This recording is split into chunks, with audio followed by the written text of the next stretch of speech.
दो दोस्तों की मुलाकात हुई और दो दोस्त जब मिले तो दुनिया भर की नजरें उन्हीं पर टिक गई थी। दोस्ती वही है, लेकिन इस बार दोस्ती का रंग कुछ और गाढ़ा नजर आ रहा है। एबीपी न्यूज पर आप देख रहे हैं ये खास पेशकश, मोदी का ट्रंप कार्ड। 2 दिन के अमेरिका दौरे से प्रधानमंत्री नरेंद्र मोदी अब भले ही भारत के लिए रवाना हो गए हों, लेकिन इससे पहले प्रधानमंत्री मोदी और अमेरिका के राष्ट्रपति डोनाल्ड ट्रंप के बीच जो मुलाकात हुई है वो बेहद खास रही, क्योंकि मुलाकात बहुत सकारात्मक हुई है। और इस मुलाकात से जुड़ी इस वक्त की सबसे बड़ी खबर यह है कि मोदी और ट्रंप ने पाकिस्तान पर मिलकर सीधा निशाना साधा है। पहली बार दोनों नेताओं ने एक मन से पाकिस्तान का नाम लिया है और जॉइंट स्टेटमेंट में जो कहा गया है अब वो मैं आपको विस्तार से बताने जा रही हूं। प्रधानमंत्री नरेंद्र मोदी और डोनाल्ड ट्रंप ने आतंक के खिलाफ पाकिस्तान का नाम लिया। भारत और अमेरिका के संयुक्त बयान में पाकिस्तान का नाम लिया गया है। 26/11 और पठानकोट हमले के लिए पाकिस्तान जिम्मेदार, हमले के दोषियों को जल्द से जल्द सजा दिलाने पर जोर, सीमा पार से आतंकी हमलों को अंजाम देने वालों पर लगाम लगे, अलकायदा, आईएसआईएस, जैश ए मोहम्मद और लश्कर पर शिकंजा कसा जाए। तो ये इस जॉइंट स्टेटमेंट की बड़ी बातें पाकिस्तान के मद्देनजर।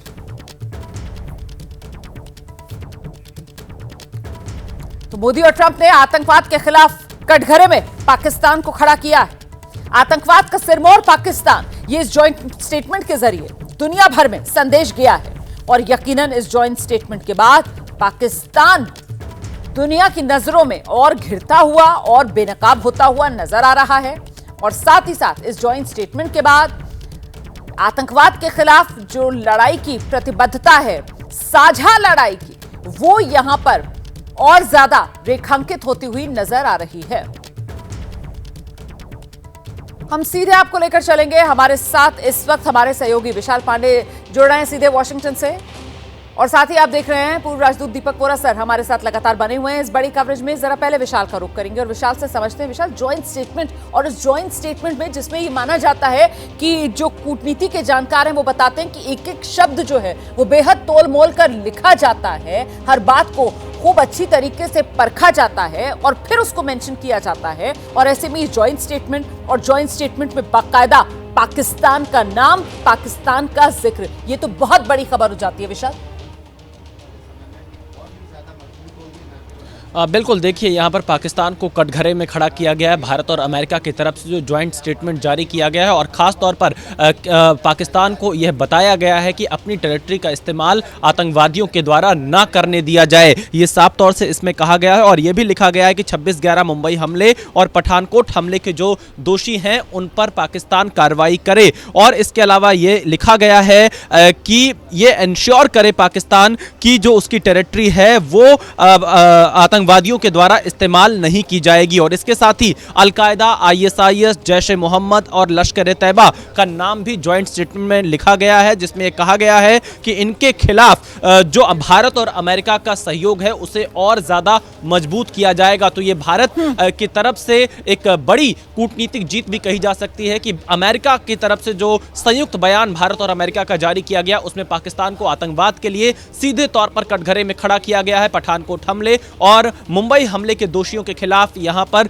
जल्द कार्रवाई की मांग की गई है, जल्द से जल्द उन्हें सजा मिले ये मांग इसमें की गई है। और सीधे तौर पर लिखा गया है कि अपनी जमीन का इस्तेमाल पाकिस्तान आतंकवादी गतिविधियों के लिए ना होने दे। तो ये सीधे तौर पर पाकिस्तान को यहां पर कटघरे में खड़ा किया गया और ये बहुत महत्वपूर्ण है। ये ज्वाइंट स्टेटमेंट आया है, इससे ठीक एक दिन पहले ही तुर्की के राष्ट्रपति की पाकिस्तान की यात्रा खत्म हुई थी। हमने देखा था कि पाकिस्तान के प्रधानमंत्री तुर्की के राष्ट्रपति को रिसीव कर रहे थे, उन्हें छोड़ रहे थे। और इन सब के बीच में अब भारत और अमेरिका एक साथ आतंकवाद के मुद्दे पर पाकिस्तान को कटघरे में खड़ा कर रहे हैं। और न सिर्फ पाकिस्तान को बल्कि उन संगठनों के नाम भी इस ज्वाइंट स्टेटमेंट में लिखे गए हैं जिन्हें पाकिस्तान पालता पोसता रहता है, जिन्हें पाकिस्तान आतंकवाद के लिए पूरी तरह से मदद करता है। अब यह कहा जा सकता है कि भारत और अमेरिका आतंकवाद के खिलाफ एकजुट होकर लड़ाई लड़ रहे हैं। और प्रधानमंत्री मोदी ने आज जब डोनाल्ड ट्रंप के साथ वो प्रेस कॉन्फ्रेंस कर रहे थे उस समय भी उन्होंने उन्होंने कहा था कि सीमा पार आतंकवाद को खत्म करने के लिए हम सभी को प्रतिबद्ध होना चाहिए। और अब ज्वाइंट स्टेटमेंट में सीधे तौर पर पाकिस्तान का नाम आना, ये पाकिस्तान को पूरी तरह से एक्सपोज करता है पूरी दुनिया में कि आतंकवाद की जो जननी है वो पाकिस्तान है। पाकिस्तान से ही सीमा पार से आतंकवाद को पाला पोसा जाता है, आतंकवादी हमले कराए जाते हैं और अब पाकिस्तान एक्सपोज हो चुका है इस ज्वाइंट स्टेटमेंट के बाद। आप रहिए मेरे साथ में, लौटूंगी आपके पास। जरा जल्दी से जगविंदर पटियाल का रुख करेंगे। जगविंदर, पाकिस्तान को बेनकाब करने का काम भारत जो है वो लंबे समय से कर रहा है दुनिया के पटल पर, और ऐसे में अब ये जो जॉइंट स्टेटमेंट आता है और इसमें बाकायदा पाकिस्तान का जिक्र किया जाता है, आतंकवाद के सिरमौर के तौर पर यहां पर एक बार फिर पाकिस्तान के नाम पर मोहर लगती है, और कुल मिलाकर यहां पर चेतावनी जो है वो जैश, लश्कर, ISIS, अलकायदा और साथ ही साथ वो खालिस्तानी जो भारत विरोधी हैं, किसी के लिए भी पाकिस्तान जो है वो एक पनाहगाह नहीं हो सकती है। ये संदेश साफ है जगविंदर। देखिए, पाकिस्तान सेफ हेवन बन गया है आतंकवादियों के लिए, और बार बार जो भी भारत में या फिर आसपास के पड़ोसी मुल्कों में, अब तो अफगानिस्तान में भी जो भी जिस तरह की घटनाएं, अटैक, आतंकवादी हमले होते हैं, उन सब में नाम किसका आता है? पाकिस्तान में रह रहे उन सब कमांडरों का, जो या फिर अलकायदा के कमांडर हैं या जैश के कमांडर हैं या फिर हरकतुल अंसार के कमांडर हैं, इन तमाम लोगों का इसलिए नाम आता है क्योंकि पाकिस्तान उनके खिलाफ कार्रवाई नहीं करता।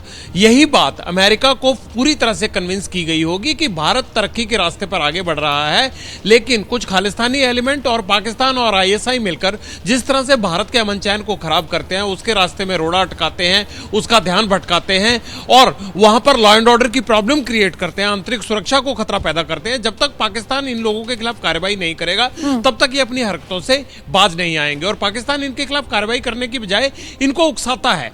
अब अमेरिका और पाकिस्तान दोनों इस बात को लेकर विचार करेंगे, और पाकिस्तान की जो मौजूदा हालात हैं, आज पाकिस्तान के जो पॉलिटिकल हालात हैं, जो इकोनॉमिकल हालात हैं, उसको देखते हुए अमेरिका भी नसीहत देगा कि आप इन चीज़ों से बाज आ जाओ। अगर भारत इस तरह से रिएक्ट नहीं कर रहा है, आपके यहाँ पर कोई मिशन या कोई प्रोग्राम नहीं चला रहा है, तो फिर आप भी इन हरकतों से बाज आ जाओ। और जिस तरह के आतंकी हमले हुए हैं, मैंने पहले ही आपको कह दिया था कि ये तो जैश का नाम आ गया। अगर पाकिस्तान के लिए इन हमलों के लिए किसी को दोषी ठहराया जा रहा है तो ये मसूद का नाम आने वाला है। तो वो चीज़ आ गई है बायलैटरल में, और जो साझा बयान जारी किया गया बायलैटरल के बाद। तो मैं ये कह रहा हूँ कि पाकिस्तान जब तक इन पर नकेल नहीं कसेगा, ये भारत को चैन से नहीं रहने देंगे, और भारत अमेरिका और तमाम देशों को साथ लेकर इनको अब चैन से जीने नहीं देगा। ये संकेत मिले हैं इस साझा बयान से। आप रहिए मेरे साथ, मैं लौटूंगी आपके पास। जरा जल्दी से दीपक वोरा सर का रुख करते हैं। पूर्व राजदूत हैं और एक लंबा अनुभव उनका कूटनीति में है, और ऐसे में दीपक वोरा सर से ही हम समझेंगे इस बात को कि सर जिस तरीके से जॉइंट स्टेटमेंट में पाकिस्तान का बाकायदा नाम आना, आप इसको किस रूप में देख रहे हैं? और प्रधानमंत्री नरेंद्र मोदी, जिनकी डोनाल्ड ट्रंप से मुलाकात से पहले हमको नहीं भूलना चाहिए वो अहम मुलाकात जो वहां तुलसी गबार्ड से हुई है, NSA वहां के माइक वॉल्स से हुई है, कुल मिलाकर उसी ने यह जमीन तैयार की कि जॉइंट स्टेटमेंट में बाकायदा पाकिस्तान का नाम है। दीपक सर, इतनी अच्छी तरह से आपने और आपके सहयोगी ने समझाया है, मैं उसके ऊपर और कुछ नहीं कह सकता। इतना बताऊंगा मैम कि आपको याद होगा जब डोनाल्ड ट्रंप पहली बार राष्ट्रपति बने थे तो पहले महीने में एक ट्वीट उनका गया था कि हमने पाकिस्तान को बिलियंस ऑफ डॉलर्स दिए हैं और बदले में उसने हमें धोखाधड़ी दी है, आतंक दिया है, बेईमानी की है, तालिबान को का समर्थन किया और हमारे से भी पैसे खा गए हैं, वो बहुत भ्रष्ट देश है। उन्होंने ये ट्वीट किया था। ऐसा क्या होता है मैम कि जब प्राइम मिनिस्टर, जहां 6 देशों में मैं राजदूत था, अगर मान लीजिए प्रेसिडेंट या प्राइम मिनिस्टर आ रहे हैं तो 1 महीना पहले हम होस्ट गवर्नमेंट से कहते हैं भाई जॉइंट स्टेटमेंट इशू करोगे, बोले हाँ, फिर हम एक ड्राफ्ट देते हैं, उसमें ये 8, 10, 12, 15, 50 चीजें हैं। फिर वो जो सरकार है वो कहती है भाई ये नहीं करिए, इसको हटाइए या ये शब्द बदलिए, फिर हमारी नेगोशिएशन चलती है और उनके आने से पहले फाइनल जॉइंट स्टेटमेंट तैयार हो जाती है। बाकी जो है अगर छोटे मोटे पॉइंट्स रह जाते हैं फिर हम अपने लीडर से कहते हैं कि सर ये मैं तो सिर्फ राजदूत हूं, ये मेरी बात नहीं मान रहे, अब आप ये मुद्दा उठाइए। फिर दोनों लीडर्स कहते हैं अरे भाई क्या फर्क पड़ता है, इसको भी लगा दीजिए। तो पाकिस्तान का नाम हमने अवश्य सजेस्ट किया होगा। ये जो जैश ए मोहम्मद, लश्कर ए तैयबा, जो बाइडेन के टाइम पे हटा दिए थे ये नाम कि मत लगाइए, क्योंकि वो भी दोगला व्यक्ति था, उसको तो पता ही नहीं था क्या हो रहा है, दिमाग उसका ढीला था। लेकिन इस आदमी ने, डोनाल्ड ट्रंप ने कहा बिल्कुल रखिए इसको। पाकिस्तान ने ना केवल आपको, पूरी दुनिया को सताया। लेकिन मैम इसका एंड रिजल्ट पाकिस्तान नहीं बदलेगा मैम। पॉल कपूर की 3 किताबें पढ़ी है पाकिस्तान के बारे में, जो अब assistant secretary south Asian affairs के हैं स्टेट डिपार्टमेंट में।